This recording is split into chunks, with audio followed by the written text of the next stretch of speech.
चर्चा हुई और आपने बताया, आपके और मेरे विचार काफी मिलते जुलते हैं। तो मैं आपसे कुछ सवाल पूछ रहा हूँ ताकि हमारे दर्शकों को और अधिक जानकारी मिल सके।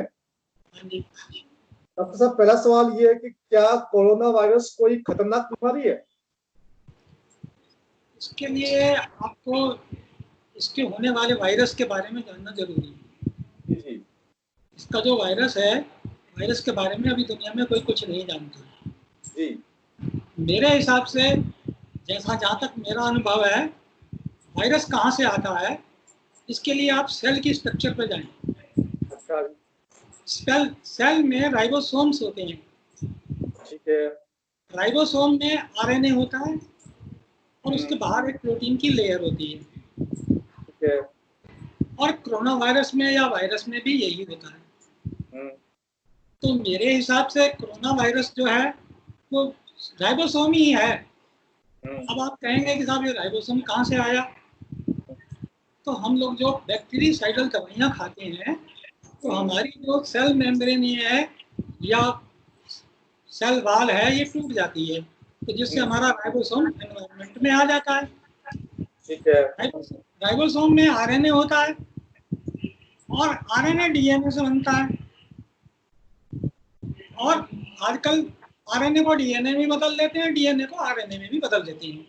तो ये क्रिया जो है ये प्रकृति में भी चलती रहती होगी। तो वो आरएनए अपनी सेल पूरा करने के लिए कोई ना कोई एनवायरनमेंट ढूंढते हैं और एनवायरनमेंट जहाँ उन्हें मिल जाता है वो अपनी सेल पूरी कर लेते हैं।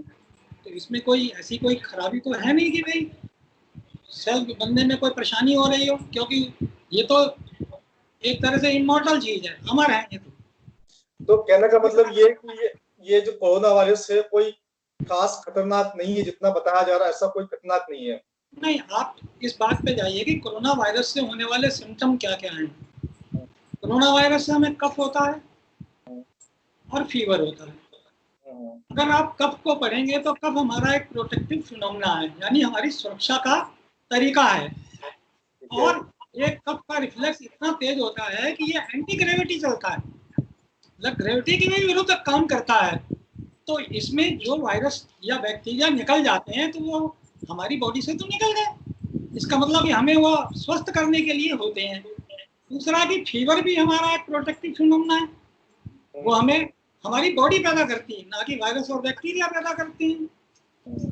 जब आप ये कहते हैं कि भाई वायरस जो है बॉडी में आ गया और ये नुकसान कर रहा है, ऐसा नहीं होता है। वायरस तो उस एनवायरनमेंट में रहता है और अपनी एक्टिविटी को पूरा करता है। जब बॉडी का अपनी बीमारी को ठीक कर लेती है तो वायरस को बाहर फेंक देती है। अब आप कहेंगे ना ये वायरस बाहर जाएगा तो दूसरे आदमी को इन्फेक्ट करेगा, लेकिन अगर दूसरे आदमी के अंदर वो इन्फेक्ट करता भी है तो उसके पास भी तो कफ रिफ्लेक्स है जिससे वो वापस एनवायरनमेंट में डाल देगा। तो इसका मतलब यह कोई खतरनाक बीमारी नहीं है।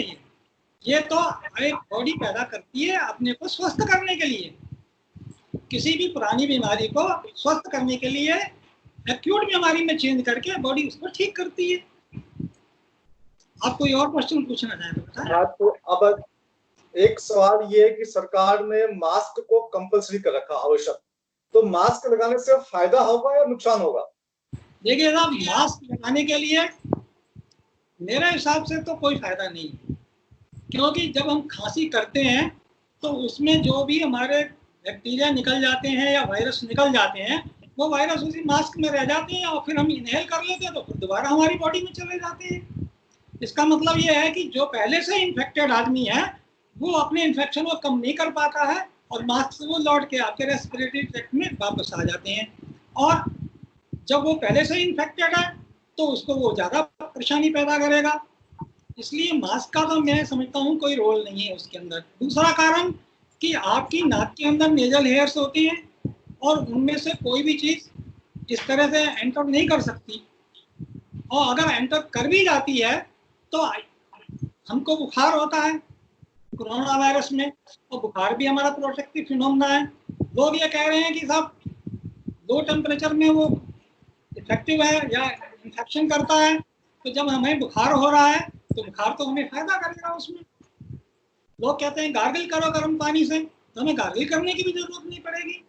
और गार्गल करना भी गलत है, क्योंकि गार्गल से हमारे थ्रोट में और पहले से ही इन्फेक्शन है, तो उससे चोट और लगती है और इन्फ्लेमेशन और बढ़ जाता है। तो कहने का मतलब ये मास्क जो है, मास्क की आवश्यकता नहीं है। नहीं है, मास्क की कोई आवश्यकता नहीं है। कोई वैसे ही आप बेचना चाह रहा हो तो बात अलग है, कोई उसको ना जानता हो तो भी बात अलग है कि भाई वो ऐसा करना चाह रहे हैं, लेकिन मास्क की इसमें कोई जरूरत नहीं है। मास्क लगाने से एक नुकसान और है कि जो ऑक्सीजन आनी चाहिए शरीर के अंदर वो भी नहीं आ पाती। वो भी नहीं आ पाती, और जो चीज आप इनहेल कर बाहर निकाल सकते हैं वो भी लौट के दोबारा आपके रेस्पिरेटरी ट्रैक्ट में आ जाती हैं। जो आदमी पीड़ित है वो ज्यादा पीड़ित हो जाएगा उससे। हाँ, उससे ज्यादा पीड़ित हो जाएगा। अच्छा, ये जो सरकारों ने जो लॉकडाउन किया है, ये क्या जरूरी था या जरूरी है, मतलब क्या आप क्या समझते हैं इसमें डॉक्टर साहब? सरकार के हिसाब से ये बीमारी बहुत खतरनाक मानी गई है, लेकिन मेरे हिसाब से खतरनाक नहीं है तो लॉकडाउन की जरूरत भी नहीं है।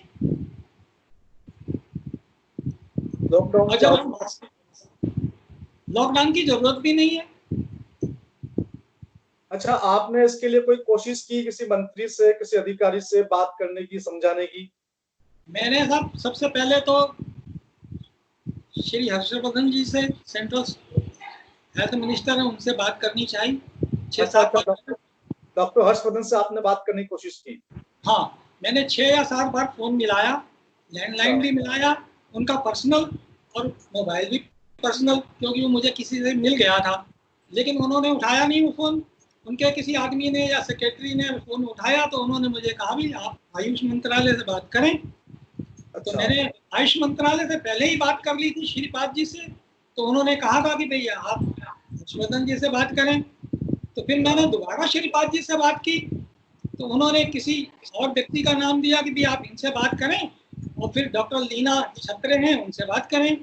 तो मैंने डॉक्टर लीना छत्रे से बात की, तो वो बोली कि आप कोई मैटर लिख के हमें भेजिए, फिर हम करेंगे। मैंने कहा भाई आप तो डॉक्टर हैं, तो आप तो, मैं आपको बोल देता हूँ। तो बोली नहीं, आप लिख के दीजिए। मैंने कहा लिखने से क्या हो जाएगा? बोले इसके लिए फिर एक कमेटी बैठेगी और कमेटी उस पर डिसीजन लेगी कि आप इसके लिए कुछ करें। तो मैंने कहा भी इसमें तो बहुत लंबा समय निकल जाएगा और लोग काफी मर भी जाएंगे। तो बोली मैं इससे ज्यादा कुछ नहीं कर सकती। उससे पहले मैं जिस कॉलेज में मैं पढ़ा हूँ, SM मेडिकल कॉलेज आगरा में, तो वहाँ पे डॉक्टर प्रिंसिपल जो हैं उनसे मैंने बात की, तो उन्होंने मेरी बात पर कोई ज्यादा गौर ही नहीं किया। तो मैंने इस तरह से तीन अधिकारियों से और मंत्रियों से बात की। आपने बहुत बात करने की कोशिश करी, लेकिन आपकी बात को कोई सुनवाई नहीं हुई। मैंने भी प्रधानमंत्री कार्यालय को 5 बार ईमेल किया। अच्छा। 1 महीने में 5 बार ईमेल किया, कोई जवाब नहीं आया। देश के सभी मुख्यमंत्री को ईमेल किया, कोई जवाब नहीं आया। देश के प्रत्येक राज्य के हेल्थ सेक्रेटरी को किया, नहीं आया। दिल्ली के 3-4 मंत्री को किया, MLA को किया, कहीं से कोई जवाब नहीं आया। तो कुल मिलाकर के सरकार जो है इस मामले में किसी को कुछ जवाब देना ही नहीं चाहती है, किसी को कुछ सुनना ही नहीं चाहती है। तो आपको क्या लगता है, ये अंतर्राष्ट्रीय साजिश है? हाँ, मुझे तो यही लगता है कि अमेरिका और चाइना आपस में मिले हुए हैं और उन्होंने ये तय कर रखा कि अमेरिका चाइना को गालियां देता रहेगा और चाइना सुनता रहेगा और आखिर में दोनों दोस्त हो जाएंगे। और ये वैक्सीन भी अगर कोई बनाएंगे तो वैक्सीन भी इन्हीं दोनों देशों की बनेगी। अगर और लोग बनाएंगे भी तो उनको मान्यता प्राप्त नहीं होगी WHO से, और करेंगे यही लोग। इस मामले में अमेरिका को बहुत फायदा हुआ है। अमेरिका का डॉलर पहले 69 था, अब बढ़ के 76 हो गया है। तो कहीं न कहीं अमेरिका को बहुत ज्यादा फायदा हुआ है इसके अंदर। हाँ, फायदा तो हुआ ही है। और उन्होंने उनके यहाँ तो पैसे पे ज्यादा जोर दिया जाता है कि भाई जितना पैसा जाएगा उतना ही अच्छा रहेगा। ठीक है डॉक्टर साहब, आपसे चर्चा करके काफी अच्छा लगा। हमारे दर्शक लोग देख रहे हैं। तो ये है डॉक्टर BC अरोड़ा। मैं आपको एक बात और बता दूं कि कोरोना वायरस से जो जितनी भी डेथ हो रही हैं, जी, जितने लोग मर रहे हैं, वो एक भी व्यक्ति कोरोना वायरस की वजह से नहीं मर रहा है। बहुत बढ़िया, बहुत बढ़िया। वो लोग हैं जो पहले से ऑलरेडी किसी क्रोनिक बीमारी की दवा खा रहे हैं, और जब आप कोरोना का फीवर आता है तो उसमें आप पैरासीटामोल या हाइड्रोक्लोरोक्विन दे देते हैं या कोई एंटीवायरल दवाई दे देते हैं, तो इनकी टॉक्सिसिटी से या इनके साइड इफेक्ट से या इनके कुमुलेशन से ही मर रहे हैं लोग। भले ही आप ये कहें कि साहब कोरोना वायरस की वजह से मर रहे हैं, ऐसा नहीं है। कोरोना वायरस को तो वहाँ एनवायरनमेंट मिल गया है, उसको वहाँ पैदा होने के लिए और खाने पीने के लिए, इसलिए वहाँ पैदा हो गया। वो हमें कोई नुकसान नहीं करता है। ऐसे तो बहुत सारे वायरस हैं जो हमारे रेस्पिरेटरी ट्रैक्ट में, इंटेस्टाइन में, खाल में पड़ी ही रहते हैं और हमें कुछ नहीं करते। सही बात है। ठीक है डॉक्टर साहब, बहुत बहुत धन्यवाद आपको। थैंक बहुत यू। बहुत धन्यवाद।